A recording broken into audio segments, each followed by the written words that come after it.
हमारे चैनल पर आप सबको खुशामदीद। अगर आपने अभी तक हमारे चैनल को सब्सक्राइब नहीं किया तो जल्दी से कर लीजिए और बेल आइकन बटन को प्रेस कर दीजिए। आज का दिन गैर मामूली तौर पर कुछ ज़्यादा सर्द हो रहा था। मौसम की तब्दीली ने मामूलाते ज़िंदगी को भी बदल दिया था। मैंने शाम की चाय भी पीकर घड़ी पर वक्त देखा। कब से मैं अपने शौहर के इंतज़ार में बैठी थी। शाम के 5 बज रहे थे और मेरे शौहर अभी तक भी नहीं लौटे थे। मैं पिछले कुछ दिन से मुसलसल नोट कर रही थी कि मेरे शौहर घर देर से आते थे। उनकी इस रूटीन ने मुझे परेशान करके रख दिया था। कारोबार के सिलसिले में इतनी देर बाहर रहते तो अलग बात थी। हालांकि वो अब अपने हर कारोबार से काम से फरागत हासिल कर चुके थे, क्योंकि उनकी उम्र अब 70 साल हो चुकी थी। हम दोनों मियाँ बीवी बस सारा दिन एक दूसरे से बातें करते थे। इसके अलावा हम दोनों की अब कोई खास मसरूफियात नहीं थी। हमारी जवानी बहुत मसरूफ गुजरी थी। मेरे शौहर भी कारोबारी इंसान थे और मैं भी प्रोफेसर थी। तब तो एक दूसरे के लिए बहुत वक्त निकाल नहीं पाते थे। मसरूफ जिंदगी में एक दूसरे के हाल से भी वाकिफ न रहते थे। अब मैं रिटायर भी हो चुकी थी और मेरे शौहर ने अपना कारोबार हमारे तीनों बेटों के हवाले कर दिया था। लेकिन अब भी वो बहुत बड़ी जायदाद के मालिक थे और उनके बैंक में इनके नाम से बहुत ज़्यादा पैसा जमा था। इतना कमा लिया था कि बाकी की ज़िंदगी बैठ कर खा सकते थे। हमारे घर में रुपए पैसे की कोई कमी ना थी। हमने सैर व तफरीह भी बहुत कर ली थी। मगर अब पिछले कुछ दिनों से मेरे शौहर रोज़ाना दोस्तों से मिलने के लिए निकल जाते थे और 4 बजे लौट कर आते थे। 4 बजे तक तो ठीक था, लेकिन आज 5 बज गए थे। मेरे शौहर अभी तक नहीं लौटे थे। इंतज़ार कर करके जब वो नहीं आए तो मैंने उठकर मगरिब की नमाज अदा करने की तैयारी की और जब मैं नमाज पढ़कर फारिग हुई तो मुलाजमा ने मुझे मेरे शौहर के आने की इत्तला दी। मैंने महसूस किया जैसे मेरी मुलाजमा मुझे कुछ बताना चाहती है, लेकिन कह नहीं पा रही। शायद घबरा रही है। वो फ़कत बेचैनी से पहलू बदल रही थी। मैंने सवालिया नज़रों से अपनी मुलाजमा को देखा तो उसने ज़रा झिझक कर मुझे जो बात बताई वो मुझे बुरी तरह चौंका गई थी। मेरी मुलाजमा बोल रही थी कि वो मेरे शौहर के साथ कोई कम उम्र लड़की भी आई है। मैं ठटक गई थी। दिल में अजीब सी परेशानी दर आई थी, मगर फिर दिल से हर किस्म के वसवसे को छटक दिया। मैंने उठते हुए इत्मीनान से अपनी मुलाजमा से कहा कि यकीनन उनकी कोई मेहमान होगी। इतना परेशान और बौखलाने की क्या ज़रूरत है तुम्हें? तुम जाकर काम करो और रात के खाने का इंतज़ाम करो। मेरी बात पर मेरी मुलाजमा खामोशी से सर हिलाकर चली गई, लेकिन मेरे जवाब से वो मुत्तफिक नज़र नहीं आई थी। मुलाजमा को खाने का इंतज़ाम का कहा और फिर मैं कमरे से निकलती अपने शौहर के पास पहुंच गई थी। सामने मेरे शौहर इस लड़की को आराम से बैठने का कह रहे थे। मैं इस लड़की को देखकर ठटक कर रुक गई थी, क्योंकि वो बमुश्किल 15 बरस की लड़की होगी, मगर वो इंतहा की खूबसूरत थी। इतनी खूबसूरत और जाज़बियत थी कि मैं उसके हुस्न को देखकर मबहूत सी रह गई। उसके साथ बहुत बड़ा बैग मौजूद था, जिसका मतलब उसका यहाँ क़याम भी लंबा था। मैंने ऊंची आवाज़ में सलाम किया तो वो दोनों मुझे देखने लगे। मैंने आगे बढ़कर अपने शौहर से इस लड़की के बारे में पूछा कि वो लड़की कौन है और यहाँ क्यों आई है, और ये यहाँ रुकने के इरादे से क्यों आई है। मेरी बात के दौरान वो लड़की संजीदा नज़रों से मुझे देखती रही थी और मेरे शौहर ने एक नज़र उस लड़की को देखकर मुस्कुराते हुए जो इंकिशाफ किया वो मेरे सर पर हैरत के पहाड़ तोड़ देने लगा। मुझे किसी ने मेरे कदमों से जैसे ज़मीन खींच ली हो। मैं हक्का बक्का से अपने शौहर को देख रही थी। मेरे शौहर नहायत दीदा दिलेरी से मुझे बता रहे थे कि वो लड़की मेहमान नहीं बल्कि उनकी बीवी है और अब वो इसी घर में इनके साथ रहेगी और उन्होंने उसे 20 लाख में खरीदा है।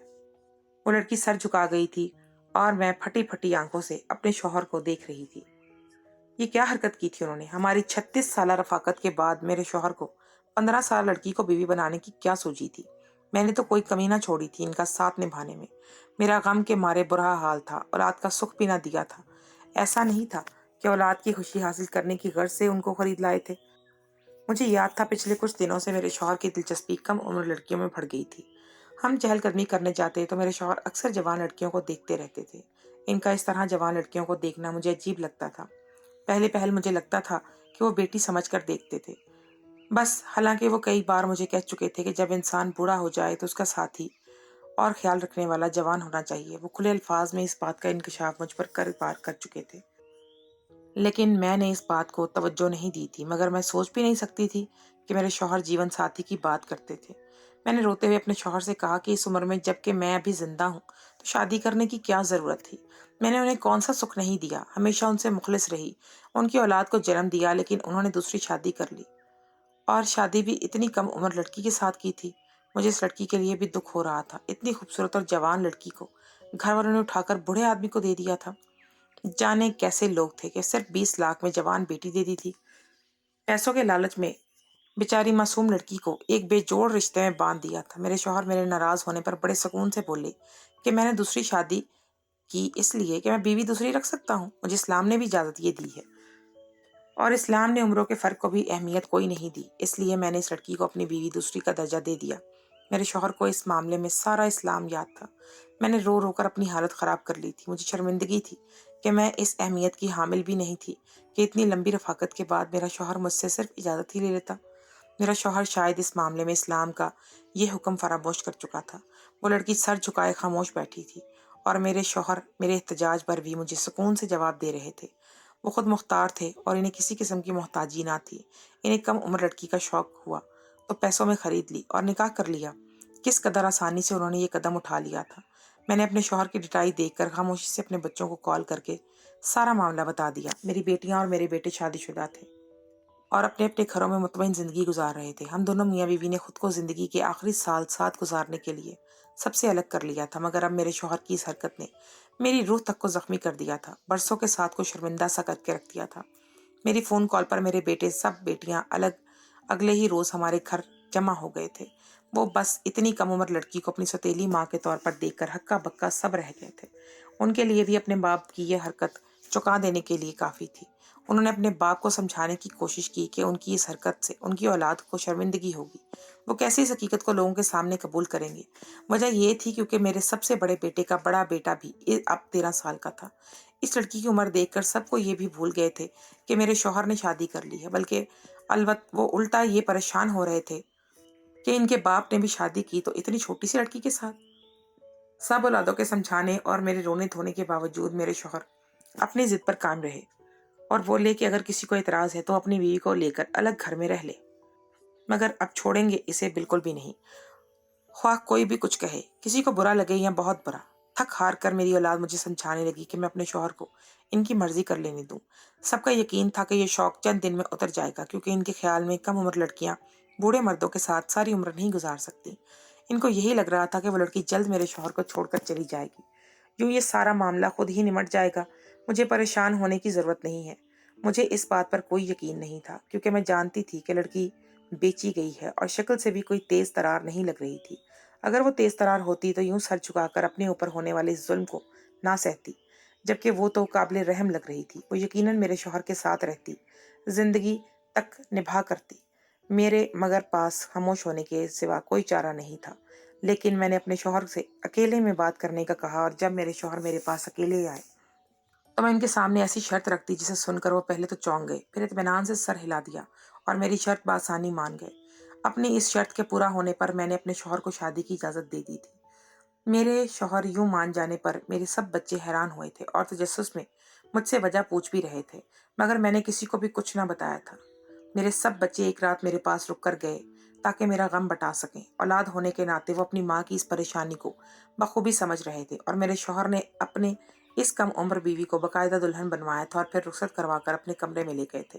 मैं पूरी रात अंगारों पर लौटती रही थी, अपने शौहर की इस बेवफाई पर उदास होती रही थी, जिसका कभी गुमान भी न किया था। इस अज़ियत को खामोशी से बर्दाश्त कर रही थी, मगर मैंने शादी की इजाज़त देने से पहले एक ऐसा काम अपने शौहर से करवाया था कि वो अब सारी जिंदगी मुझे कभी छोड़ नहीं सकते थे।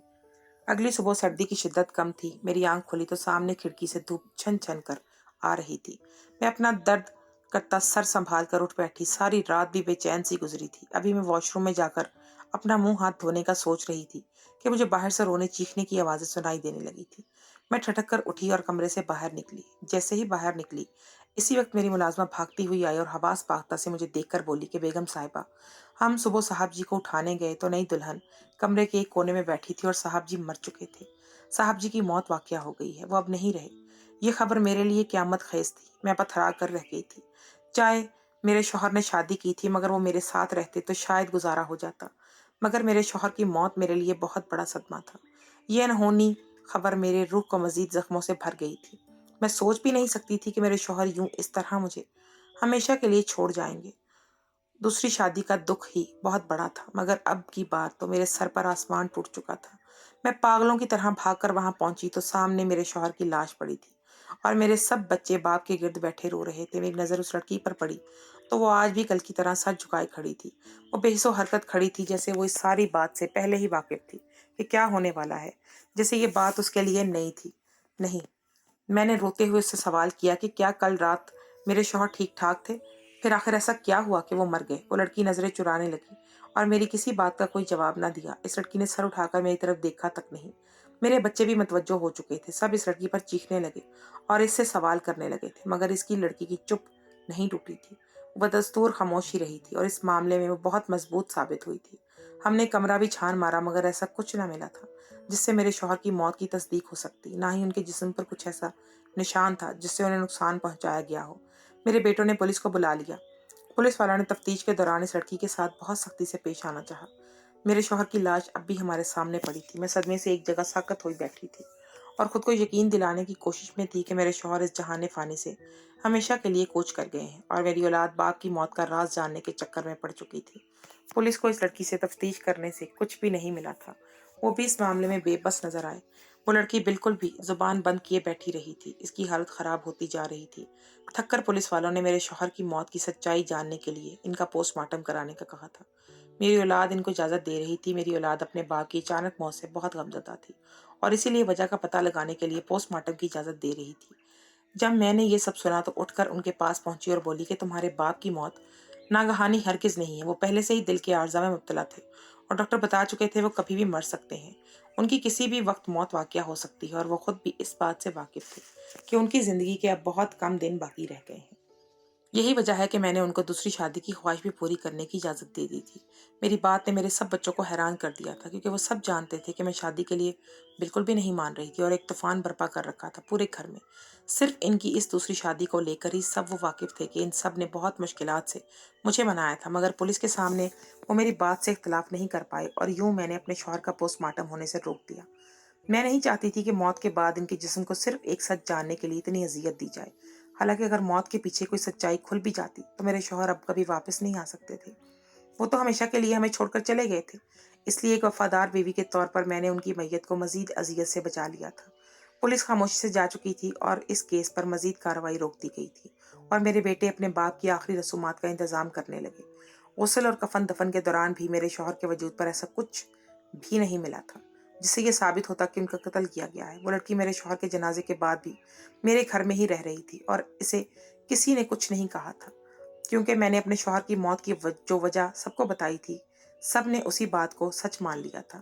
اب کسی کا شک اس لڑکی پر نہیں رہا تھا، مگر میری نظر میں وہ لڑکی مسلسل کھٹک رہی تھی۔ جانے کیوں وہ مجھے پہلے روز سے ہی پراسرار سی لگ رہی تھی۔ اس کے چہرے کے تاثرات بالکل نارمل نہیں تھے۔ وہ پریشان تھی یا شاید بہت ڈری ہوئی۔ وہ جب سے آئی تھی کچھ گھبرائی ہوئی اور بے چین سی لگ رہی تھی۔ میرے شوہر جب اسے لائے تھے تو جوشیلے لہجے میں اس سے بار بار بات کر رہے تھے، مگر وہ ان سے بات کرنے سے بھی گریز برت رہی تھی اور میری ملازمہ نے بتایا تھا کہ رات کو میرے کمرے میں جانے سے پہلے بھی اس لڑکی نے بار بار پانی پیا تھا تاکہ اپنی گھبراہٹ کو قابو میں رکھ سکے۔ صدمے اور غم کی حالت سے نکلنے کے بعد اب میرا دماغ اس باتوں کو گہرائی سے سوچ رہا تھا۔ میں نے اس لڑکی پر غور کرنا شروع کیا تو چونک گئی۔ اس لڑکی کی حالت زار میں بہتری آتی جا رہی تھی۔ وہ اب گھر میں رہتے ہوئے مطمئن لگتی تھی۔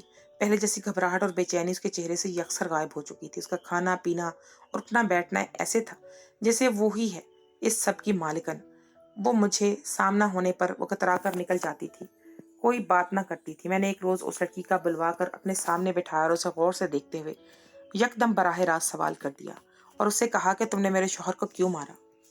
میرے سوال پر اس لڑکی نے گڑبڑا کر مجھے دیکھا اور بولی کہ میں نے آپ کے شوہر کو نہیں مارا۔ اس لڑکی کے انکار پر مجھے غصہ آنے لگا۔